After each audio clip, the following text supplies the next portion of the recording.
Ecuador. El Ecuador. El Ecuador. El Ecuador. El Ecuador. Presidente de la República Ecuatoriana. El Ecuador. El Ecuador. El Ecuador. El Ecuador.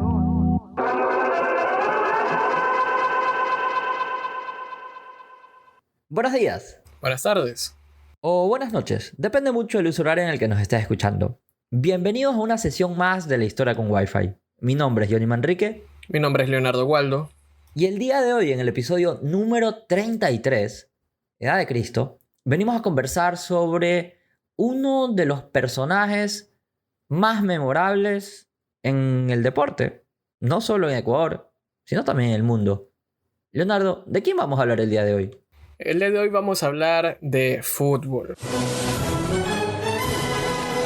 De ese deporte que nos apasiona a muchísimos ecuatorianos, muchos latinoamericanos y muchas personas en general en el mundo. Pero ojo, hoy vamos a hablar del día que Alberto Spencer llegó a jugar en Ecuador como uruguayo. Entonces sí, como ya les dije anteriormente, Alberto Spencer es el personaje del día de hoy, quien también era conocido como Cabeza Mágica.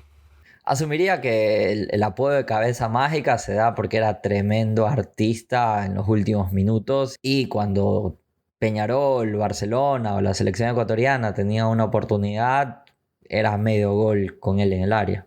Exactamente, en realidad existe una leyenda de que en algún momento Pelé había dicho que si él hubiese tenido el don de cabecear que tenía Alberto Spencer, hubiera convertido el doble de goles. Entonces por ahí vamos viendo más o menos qué tan grande era la leyenda de el ecuatoriano Alberto Spencer. Incluso ahora en TikTok no escucharíamos el Immens Messi, encara Messi, encara Messi, encara Messi, encara Messi, encara Messi, encara Messi, encara Messi, encara Messi. sino que sería Encara Spencer o Gol de Spencer y queremos la Champions o algo por el estilo con Albertito como protagonista.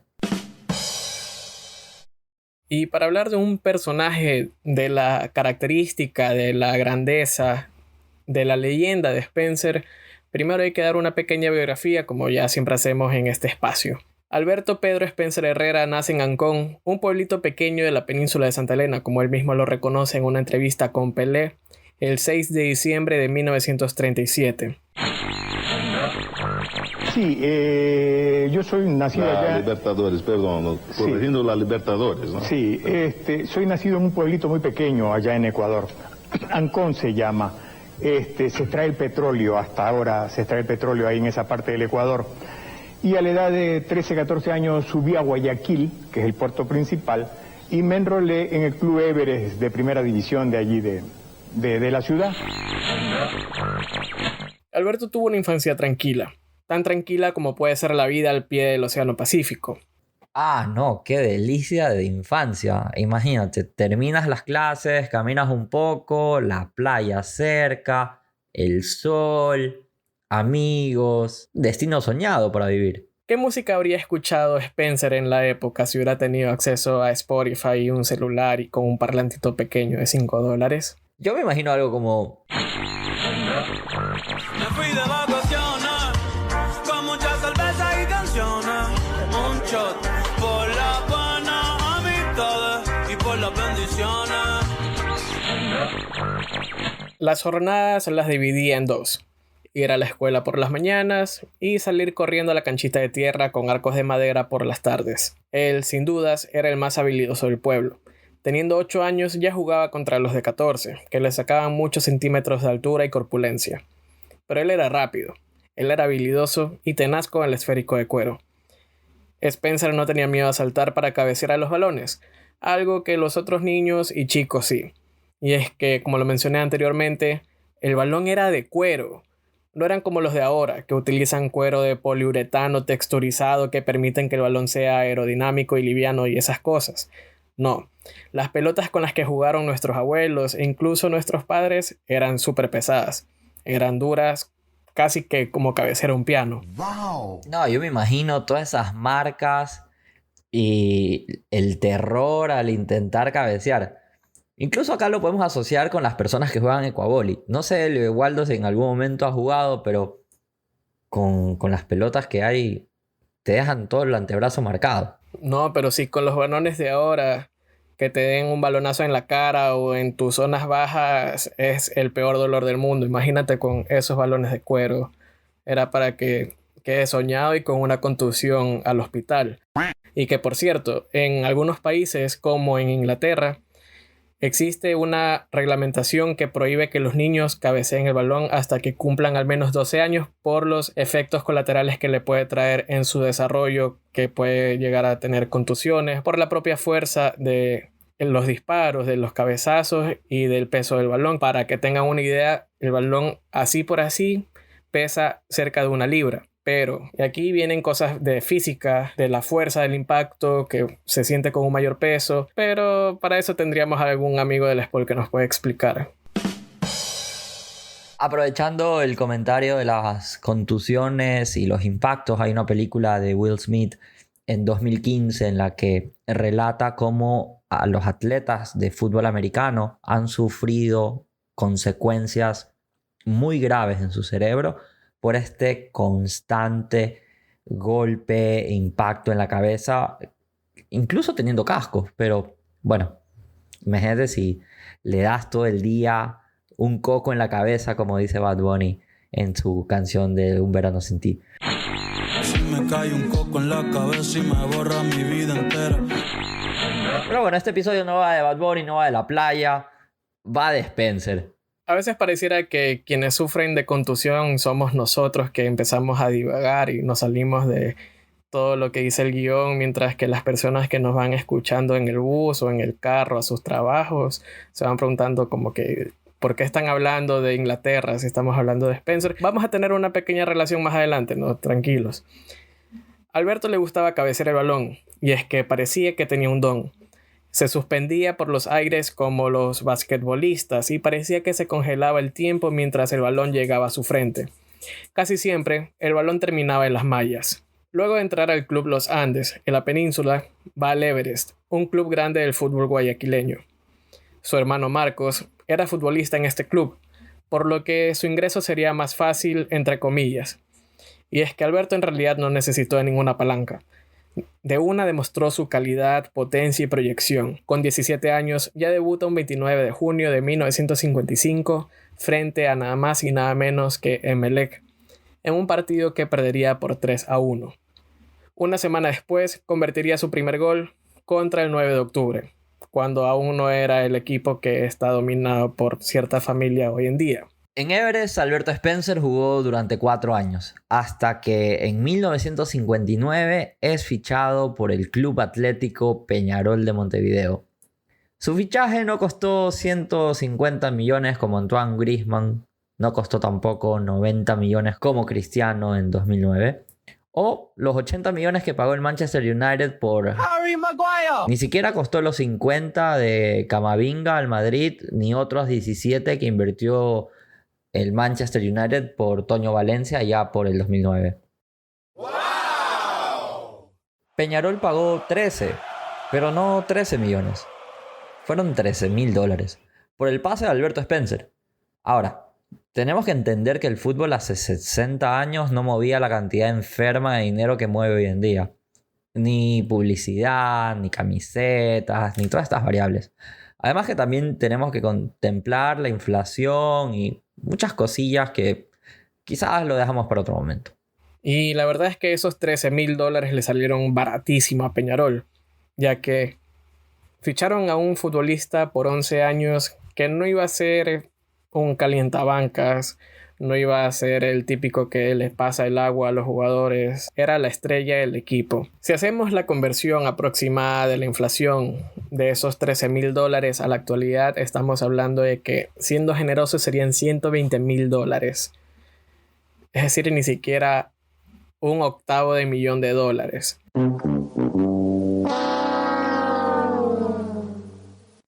Pero claro, debemos de pensar que en esa época no se transmitían los partidos, entonces no hay contratos de retransmisión de $1,500 millones como el que tiene la Premier League con distintas televisoras como la NBC para Estados Unidos o con Sky dentro de Inglaterra. No estaba tampoco la venta de las camisetas popularizadas, en realidad ni siquiera estaban al acceso del público. Recién en la década de los 70s, cuando Admiral comienza a vestir al Leeds United, empieza el que es conocido como el marketing de las camisetas y este mercado que hoy en día es tan popular. Entonces consideramos que esa parte refleja mucho cómo el fútbol hoy en día es dinero, dinero, dinero, y por eso es que también hay tantas protestas más que nada en el lado del fútbol europeo contra la UEFA, contra el fútbol moderno, contra las grandes corporaciones que se meten a comprar equipos como el Red Bull, al RB Leipzig y tantos equipos, o como el Manchester City, toda la corporación del City comprando el Montevideo City y demás. Es decir, están formando un monopolio prácticamente de equipos en varias zonas del mundo. Tampoco estaban, por otro lado, estos grandes jeques que se ponen a invertir dinero en lo que es conocido como sport washing, o como lavar la imagen a partir del deporte, que es lo que ha hecho ahora último Arabia Saudita con el Newcastle United, haciendo una compra ridícula para, por otro lado, lavar la imagen de un país que no es lo más respetable con los derechos humanos. Lo mismo que ha hecho Qatar con el Mundial de 2022, que no respeta los derechos de las mujeres, de LGBTI, sin embargo se va a organizar ahí un mundial, pero bueno, ya logramos hacer político el deporte. Muchas gracias. Volviendo a Alberto Spencer, que no tenía nada que ver con Qatar, sigue Johnny. Alberto Spencer juega 11 años en Peñarol. Allí se convierte en esta leyenda del fútbol sudamericano. Ganó 3 Copas Libertadores de América, siendo la figura del equipo. Mira, 3 Libertadores. ¿Cuántas ganó Emelec? Continuemos. Quedó campeón en 7 ocasiones del torneo uruguayo, aplastando al Nacional, su clásico rival. Así como la final del siglo. Es así, Emelec. Buen trabajo.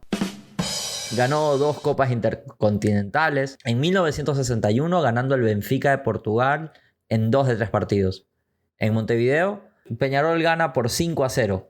Sí, te acuerdas y te duele, Benfica. Ouch. Spencer anotaría 2 de los 5 goles. El Diario La Mañana ponía el 18 de septiembre de 1961 lo siguiente. En el juego ofensivo, Alberto Spencer fue la figura del campo, con noción para el desmarque y conquistando 2 de los 5 goles de Peñarol. En 1966 llegó la segunda Intercontinental contra el poderoso Real Madrid de Di Stéfano, Puskás y compañía. En el partido de ida, jugado en Montevideo, Spencer anotaría los 2 goles del aurinegro. En la vuelta, ahora en cancha del Real Madrid, Peñarol gana 2-0. Spencer convertiría el segundo tanto, con una gran jugada que te la dejamos a continuación. El máximo castigo lo tira Rocha y el 1-0 sube al marcador, a pesar de que Betancor estuvo a punto de pararlo.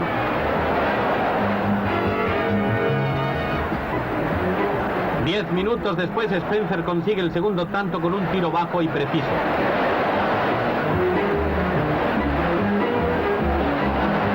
El público madrileño salió decepcionado y los sudamericanos pudieron dar rienda suelta a sus transportes de júbilo. La 7ª Copa Intercontinental, entregada por el presidente de la UEFA, ha sido ganada en buena lid por los uruguayos. Spencer anotaría 54 goles en la Libertadores, haciéndose acreedor del título de máximo goleador histórico hasta la fecha. No es Riquelme, no es Palermo, no es Gabigol, no es Junior Sornosa, es Alberto Spencer. Su fútbol hizo que Uruguay intentara convencerlo de nacionalizarse como un celeste más, pero él siempre se negó. Ecuador era su patria. Incluso, citándolo, Alberto Spencer dijo: en Ecuador me necesitan mucho más que aquí. Y fue por eso que terminó vistiendo los colores patrios. Ecuador era su patria, pero de todas maneras jugó varios partidos para Uruguay, por lo que lo apodaron como el crack de las 2 banderas. Porque Alberto Spencer fue un ídolo de 2 pueblos. De los ecuatorianos por nacimiento y convencimiento, pero de los uruguayos por adopción y reconocimiento. Algo así como Julio Jaramillo, que casa adentro lo amamos y en diferentes países de la región muchas generaciones aún lo veneran. Sí, este es un buen momento para este espacio publicitario y que escuches el episodio de Julio Jaramillo. No puedo ver tus stories porque me matan. Fin del espacio publicitario. Retomamos nuestra programación habitual. Wow, yo pensé que cuando dijiste que Alberto Spencer era reconocido como el crack de las dos banderas tenía algo que ver con la venta de la bandera, que también pueden escuchar en un episodio de La Historia con Wi-Fi, exactamente el número 19. Fin del espacio publicitario.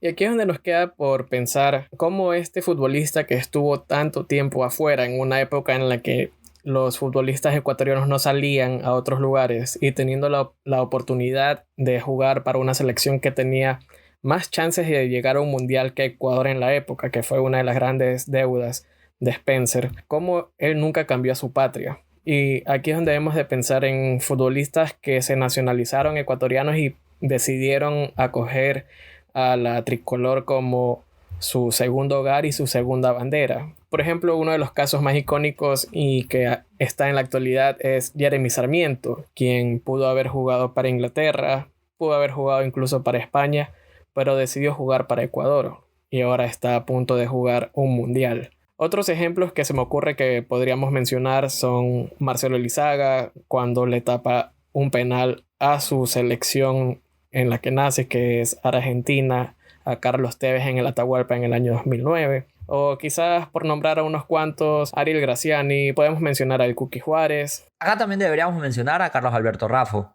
argentino que se nacionalizó ecuatoriano y tuvo cerca de 132 goles a nivel nacional. En su carrera deportiva jugó en Rosario Central y Platense, y luego en Ecuador, en el Deportivo Quito, en Everest y 9 de octubre. Desafortunadamente el flaco tenía un vicio, y ese vicio era el cigarrillo. Según cuentan sus familiares y conocidos, había empezado a los 14 años a fumar, algo que años más tarde le pesó bastante. Pero bueno, dejemos de mencionar a otros nombres que no vienen al episodio de hoy. Quizás para algún futuro, quizás. Uno de los cotejos legendarios de Spencer para Uruguay fue el 6 de mayo de 1964 en el estadio de Wembley. El rival era el local Inglaterra. Sí, ¿te acuerdas que hace como 20 minutos dije que íbamos a hablar en algún momento de Inglaterra? Este es el momento.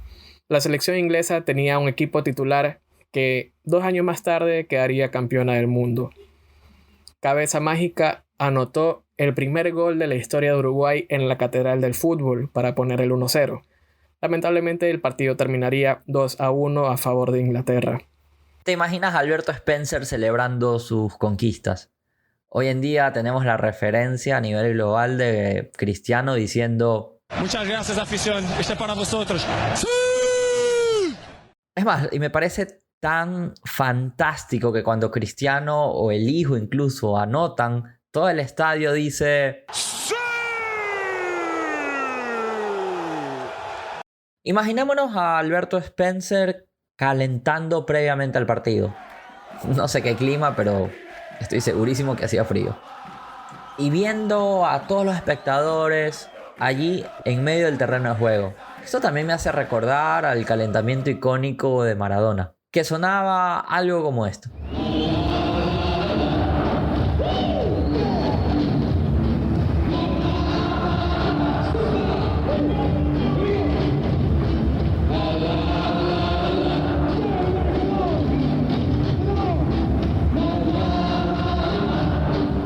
Alberto Spencer vino a Ecuador vistiendo la camiseta uruguaya, un partido amistoso contra Barcelona Sporting Club. No el de Barcelona, sino el local. Alberto Spencer estaría integrando el ataque de la famosa Celeste, lo que ha despertado los más vivos comentarios toda vez que la calidad de nuestro compatriota será expuesta en su mejor concepción, acompañado de grandes figuras como Pedro Rocha, Néstor González y Omar Caetano. Comentó Diario El Universo el día del juego: Spencer anotaría en la victoria celeste por 2-0.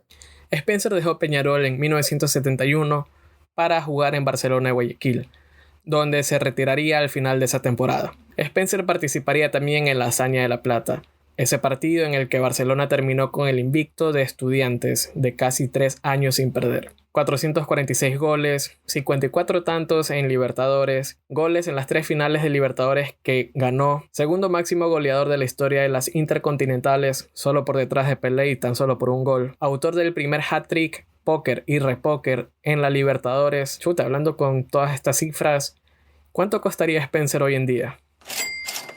Oye, yo no tengo ni idea, pero lo que sí me sorprende un poco es que no sé si Alberto Spencer tiene una canción a su favor. A ver, todos hemos escuchado esto. Tal vez jugando pudiera a su familia ayudar. A poco que debutó, parado, Lalo se fue quien corrió, parado, su sueño tenía una estrella llena de gol y gambetas.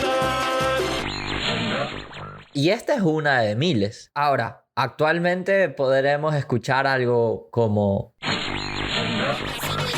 Somos lo que somos, ya estamos lo que estamos. Porque lo vacilen los hermanos Bolaños. Súbele el volumen que empezó la rechera. Tírale el paso al loco Banguera. Pedrito Quiñones, el flaco Fidel. Con la gambeta rollo chocolatean como el chocolatea, chocolatea. Y tal es la asociación entre el deporte y la salsa o la música urbana que Chito Vera también tiene su canción. ¿No me crees? Hoy voy a ganar, hoy voy a ganar, hoy voy a gritar, Chito Vera va a ganar, 3 estrellas por cuidar y una rubia que nadar. Conmigo no quieres pito. Ecuador con Chito. Por mi país, mi esposa y mis peladitos. Oro. Ecuador con Chito. Si te agarro te voy a dejar feito. Ecuador con Chito. Ecuador, a los 4 vientos lo grito. Puro. Ecuador con Chito. Y me parece una pena que muchos de estos goles quizás no los vayamos a ver nunca, ya que obviamente en la época no se televisaban todos los partidos, no hay gran archivo histórico de los 446 goles de Spencer. Sin embargo, tenemos unos cuantos videos que podemos siempre ir y visitar en YouTube y que nos hacen dar cuenta de la figura que era Spencer y por qué en algún momento el Inter de Milán lo quiso fichar. ¿El Inter de Milán? El Inter de Milán, de donde jugó en algún momento Adriano, donde ha jugado Zlatan, donde jugó Ronaldo Nazario en su momento. Incluso podríamos decir que Spencer hubiera sido el primer ecuatoriano en jugar en el Inter. ¡Wow! O en la Liga Italiana antes de Jaime Bancaviedes, en aquella transferencia majestuosa al Perú y a Italia. Sí, este es otro anuncio publicitario para que escuches el episodio de Jaime Bancaviedes en La Historia con Wi-Fi. Fin del espacio publicitario. Retomamos nuestra programación habitual. Y lo que nos queda por recordar es que a día de hoy Felipe Caicedo está en el Inter de Milán. Spencer se retira a los 34 años, que quizás es una edad hoy en día impensada para el retiro de un futbolista, ya que dado a todas las terapias, a todos los tratamientos médicos, a todas las fisioterapias a las que se someten, pueden alargar su carrera hasta los 38 o 40 años tranquilamente. Sin embargo, hay futbolistas a los que en la época, a los 32, 33, 34, el cuerpo le pedía no más. Después de esto, Spencer tiene un breve paso como director técnico, sin mucha gloria que digamos. Alberto Spencer fue director técnico de clubes como la Universidad Católica de Quito, donde logra el subcampeonato y es elegido el técnico del año en Guaraní y Emelec. Una lástima que nunca haya tenido oportunidad para ser técnico de la selección, como quizás en algún momento tuvo Sixto Bisuete, recordemos, o también podemos nombrar otras leyendas del fútbol ecuatoriano como Bolillo Gómez, Luis Fernando Suárez y digamos hoy en día Gustavo Alfaro, quien nos llevó ahora a nuestro cuarto mundial. Después de su breve paso como director técnico, donde se retira en el año 1983, vuelve a vivir a Montevideo. Allí, en 1984, Ecuador lo nombra como cónsul, cargo en el que quedaría hasta el año 2006. En septiembre de ese año, sufre un infarto, por lo que luego de ser estabilizado, lo trasladan a una clínica en Estados Unidos. Allí, él fallecería el 3 de noviembre a sus 66 años. Sus restos fueron velados en Ecuador primero y luego trasladados a Uruguay. El estadio cerrado Palacio Peñarol fue la sede de su sepelio, donde decenas de miles de hinchas carboneros fueron a darle el último adiós. El 3 de febrero del 2007, el Estadio Modelo de Guayaquil, donde el pueblo ecuatoriano vio y gritó muchos de sus goles, cambió su nombre por Estadio Alberto Spencer Herrera, con un partido que jugaron Barcelona Sporting Club y Peñarol. Y es paradójico recordar también el Estadio Modelo. Hoy, afortunadamente, bajo una correcta gestión de Roberto Ibáñez, tiene una vista impactante, muy contraria a la que hace muchos años bajo la legislación de Pierina Correa tenía. Tan deplorable era el estado del estadio que la familia Alberto Spencer había solicitado que remuevan el nombre de Alberto para evitar asociar el estado deplorable del estadio con la figura máxima de Alberto Spencer. Si Alberto Spencer usaba el número 9 y es el del goleador, Leonardo, ¿qué número usabas tú en el colegio? Pues en realidad en mi época, en el colegio, para las Olimpiadas siempre te hacían coger el número dependiendo del orden de la lista. Por coincidencia siempre era el 10 o el 11, a pesar de que era más malo, más paquete que cualquiera de las cosas que están estancadas en Correos del Ecuador desde hace 5 años. Entonces ahí me veías a mí intentando patear un balón, cuando las verdaderas estrellas del equipo les tocaba el 28, el 5 y números deplorables. Entonces ahí tienes una muestra de por qué no tienen que hacer eso en orden de lista. Alberto Spencer, cabeza mágica, es también una de las tarjetas que tenemos en el juego de mesa, la historia con Wi-Fi en cartas, en Jaque Late, Pop-Up en Urdesa, Nevsky y La Madriguera. Si tienes dudas, comentarios respecto a este u otros episodios, déjanoslo saber en @la historia con Wi-Fi, en Instagram y en TikTok. Mi nombre es Johnny Manrique. Mi nombre es Leonardo Waldo. Y nos encontramos en otro Remember histórico, quizás con el juego de mesa en mano, para recordar estos personajes que marcaron un hito en la historia del Ecuador. Ecuador, el Ecuador, el Ecuador, el Ecuador, el Ecuador, presidente de la República, Ecuador, el Ecuador, el Ecuador.